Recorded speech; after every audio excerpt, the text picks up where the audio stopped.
também que o Biden publicou nas redes sociais dele pela primeira vez desde a desistência da candidatura à reeleição. Ele compartilhou o discurso de um político apoiador de Trump que incitou o público falando em guerra civil em caso de derrota nas eleições. Essa fala que aconteceu durante o primeiro comício do J.D. Vance, vice de Trump, em Ohio ontem. A fala aqui do senador estadual George Lang foi, abre aspas, acredito de coração que Trump e Vance sejam a última oportunidade de salvar nosso país politicamente. Temo que se perdermos essa eleição, será necessária uma guerra civil para salvar o país. A Biden, então, publicou nas redes sociais, denunciou a fala, colocando ela como uma chamada à violência que ameaça a democracia e disse ali que se você não pode amar seu país apenas quando vence, fazendo referência então a essa fala do apoiador de Trump, senador estadual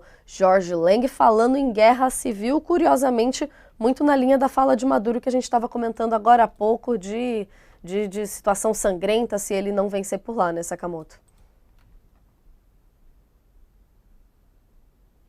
Acho que a gente está... Desculpa, eu estava desligando, estava religando o som.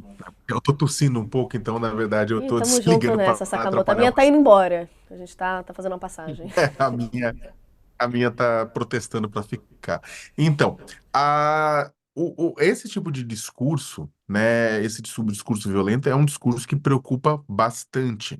É um discurso que Trump usou, esse discurso de que, olha, se eu não ganhar é fraude, né, se eu não ganhar vai acontecer o pior. É um discurso que ele usou e abusou à exaustão em 2020, na sua tentativa de reeleição, né? E que agora ele, na verdade, você tem muita gente que tá fazendo isso por ele por procuração, né?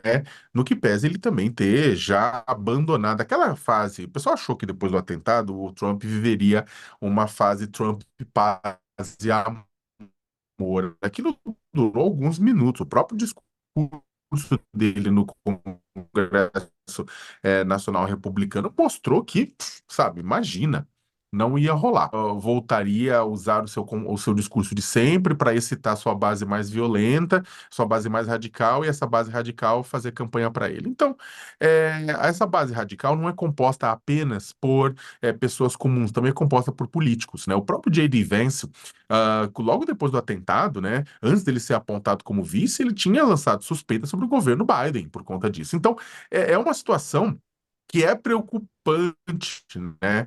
Porque nesse caso, o Trump, ele age que nem Nicolás Maduro, ou seja, a campanha, não vou dizer o Trump exatamente, mas a campanha de Trump age que nem Nicolás Maduro, viu? Ou seja, né, se eu não ganhar, é guerra. Se eu não ganhar, é sangue. Se eu não ganhar, é tragédia. Se eu não ganhar, é desastre, né? Então, e não é. Uma democracia tem que garantir que haja vencedores e derrotados, e que os derrotados vão para a oposição e esperam até o próximo turno para tentar chegar ao poder novamente, né? Mas Trump ele usa uma fórmula antiga, que é uma fórmula de governos autocráticos, que é uma fórmula de ditadores, de que se eu sair, as pessoas vão sofrer, vai ter violência, vai ter tudo de pior, porque eu não posso segurar a onda de violência que vai vir. Então, esse é o ponto. É interessante, né? Porque como esses polos se atraem, esses opostos se atraem, mas a campanha de Trump e a campanha de Maduro se abraçam na ameaça à violência. Josias quer comentar também esse alerta feito por Biden nessa primeira publicação depois da desistência dele? A esse ponto chegamos, né? Estamos falando da principal democracia do Ocidente, né, os Estados Unidos, e estamos com esse risco de instalar ou reinstalar na Casa Branca um personagem assemelhado ao Nicolás Maduro. O, o Joe Biden, ele teve dimensão histórica para enxergar os riscos a que ele estava submetendo os Estados Unidos, né? Porque o que estava em jogo é o retorno, que ainda está em jogo, é o retorno do Trump, o risco de retorno do Trump à Casa Branca e da implantação de uma maioria na Câmara e no Senado, uma maioria troglodita na Câmara e no Senado. Então, ele teve essa visão histórica, né, de abrir mão da sua própria candidatura, porque ele estava na prática, facilitando o trabalho do inimigo, e agora ele fica propagando o risco, mostrando o risco, e o risco de fato existe, não é? E não é um risco apenas aos Estados Unidos. Está em jogo a própria harmonia do mundo, porque o Donald Trump é um personagem de fato deletério, ele vai na contramão da racionalidade em termos ambientais, a interferência dele nos assuntos externos se aproximam mais da Rússia do que das democracias europeias. Então, é um personagem muito perigoso. E os Estados Unidos estão flertando com esse risco.